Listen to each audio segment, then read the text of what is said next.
to Rhinebeck School District's new series, Value Education.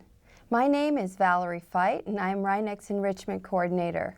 This program provides an opportunity to hear from the dedicated educators who contribute to the school life of our children and who help make Rhinebeck a vibrant and innovative learning community.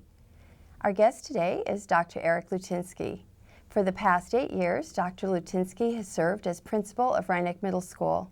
Previously, he spent 10 years teaching social studies in the Rhinebeck High School and 3 years teaching at the Archbishop Stepanek High School. Dr. Lutinski holds a bachelor's degree in communication from Fordham University, a master's degree in teaching from Iona College, and both a master's and doctoral degree in education from Fordham University. Welcome to Value Education. Thank you for inviting me. My first question is concerns the role of middle school in a child's life. It's an important turning point. What makes a great middle school? It's an excellent starting question. A great middle school, I think, is made up of what you walk away with when you're, not only when you're climbing off the stage after 8th grade moving up ceremony, but later on 10, 20, 30 years afterwards. Primarily that's based on the people that are in the school and the memories you have of them. So when I think of our school as part of a district, it's a combination of good students, teachers, supportive parents, a supportive community, an administration that has good longevity, a good plan. And when you put all those things together, it really lets the students rise to the top, and they walk away with really nice memories. At one point we were speaking, and I remember you saying that a school is children and adults in a building together. I'm wondering if you can comment on that, because I found it a very profound way to think of a school. Well, when you think about it, at home, a family might have 1 to 4 children, maybe a couple adults, and you live in that house. When you go to work, you probably work in an office with maybe a small number of people. In a school, in our school, for example, we have 375 students, all in one building, 100 adults, and they all have to get along from 8:30 in the morning until 3 o'clock in the afternoon. And that's a lot of interaction. That's a lot of interpersonal practice. And to go back to what makes a great school, those are a lot of 180-day school years all put together that you're going to build memories from. School is obviously more than just classes, but classes are a very important part of the school day. What makes a great teacher? Great teacher, the building block of any good school. A good teacher, a great teacher, is someone who's well prepared, someone who is trusted by their students, someone who's an excellent motivator. I think that's the key to instruction. And someone who's a good communicator. And that's not only with colleagues, but with parents and students. I've noticed in the Rhinebeck Middle School that the relationships are very strong. And it's always nice to see that. Especially, I'm sure you understand it, because in your past you were a high school social studies teacher at Rhinebeck for 10 years and at the Archbishop Stepanek High School for 3 years. So you had a long teaching career. Can you talk about that? How did you become interested in becoming a social studies teacher? I think history and social studies was always a hobby of mine.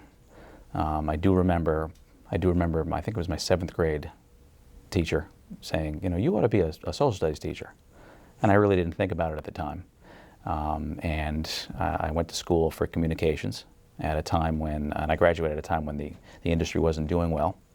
So I went into banking and worked in international money transfer. But it had a lot to do with global interaction. I dabbled in phone sales, long-distance phone sales, and I even at one point thought about working in a small cartography office in the woods near the Kensico Dam. But I think one of my hobbies is reading history and social studies in general. So I took that advice that I got long ago, and I went back to school at night to get my teaching degree. And here you are, or there you were, being a Yes. teacher. What did you like about being a teacher? It's just so much fun. You know, I like having fun. I think, you know, whether you're going to school or going to work or whatever you're doing, if you enjoy what you do, that makes everything better. So, you know, the kids rotating in and out, you know, really get to develop good relationships with them. And when I was teaching high school, primarily 11th and 12th grade, they're the two oldest grades in the school. You know, so they're very articulate. They have well-developed senses of humor, and it really made instruction fun. And then For me, hopefully for them as I'm well. sure that I know that it was fun for them because you have a terrific reputation from those years, and it was Thank you. the high school's loss, but the middle school's gain. So you made the transition to be an administrator. Had you wanted to be a principal? I mean, was that a goal? I don't know if anyone, you know, who says when they, you know, when I grow up, I want to be a principal. I don't know if that happens. You know, I wanted to be a fighter pilot, for example, but that didn't work out. But I enjoy what I'm doing. I think I just kind of gravitated toward managing things. You know, you are faced with opportunities large and small. And over the 10 years that I was teaching at Rhinebeck High School, coaching, club moderating, you know, doing various administrative tasks around school, I just started to gravitate toward that and found that I enjoyed managing those things and I enjoyed leadership. What is your philosophy of leadership? How does somebody grow into a leader or grow into a role that has so much responsibility?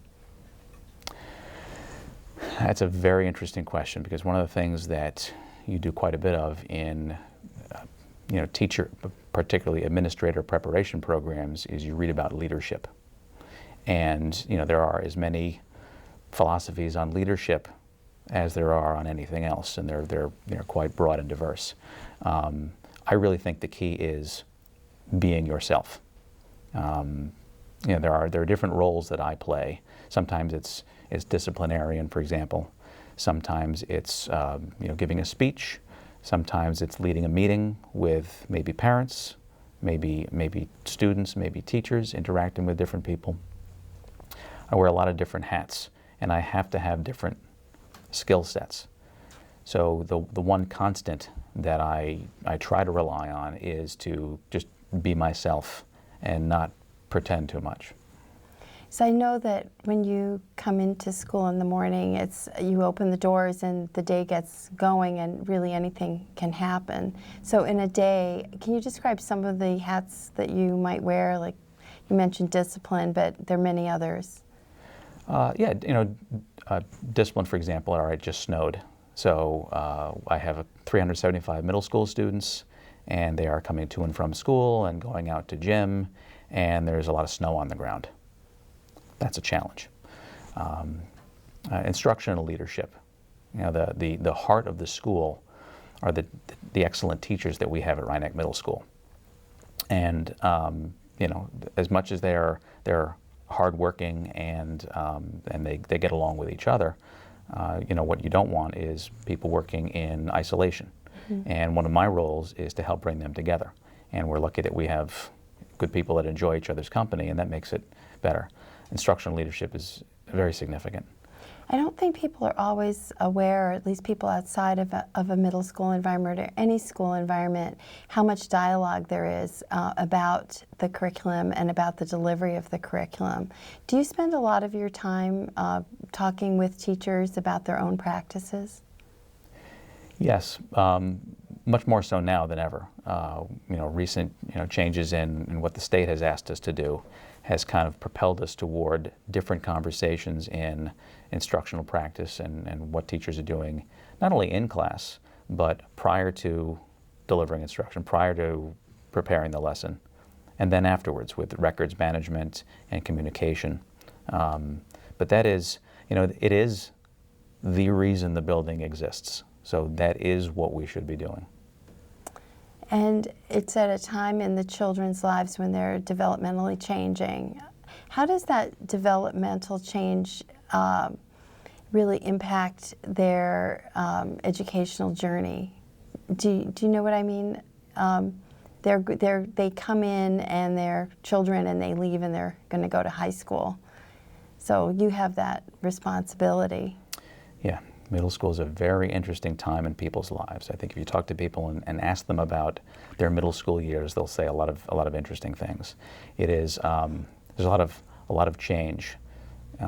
Physically, the kids come in, and some of them are physically very small with backpacks larger than them, and they're carting them around in September of their 6th grade year, and then they leave in 8th grade, and I'm looking up at them as they march off the stage.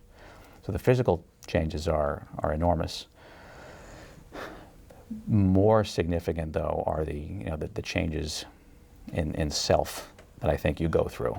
And if you look at elementary school, one of the big things you look forward to over the summer is finding out which teacher you got and which kids are in your class that year. But there's a constancy to the elementary years. High school, on the other hand, you are much more of an independent learner.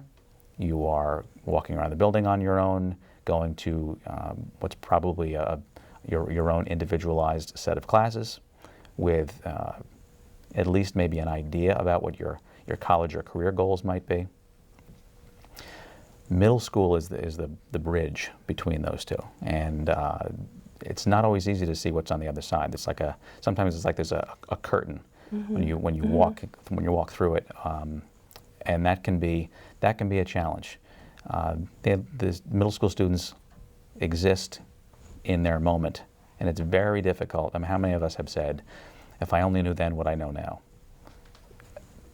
It has to be experienced, and that's part of the importance of middle school. Is it must be experienced. You have to go through that curtain, and you have to explore how you navigate through that little mirrored funhouse that we have.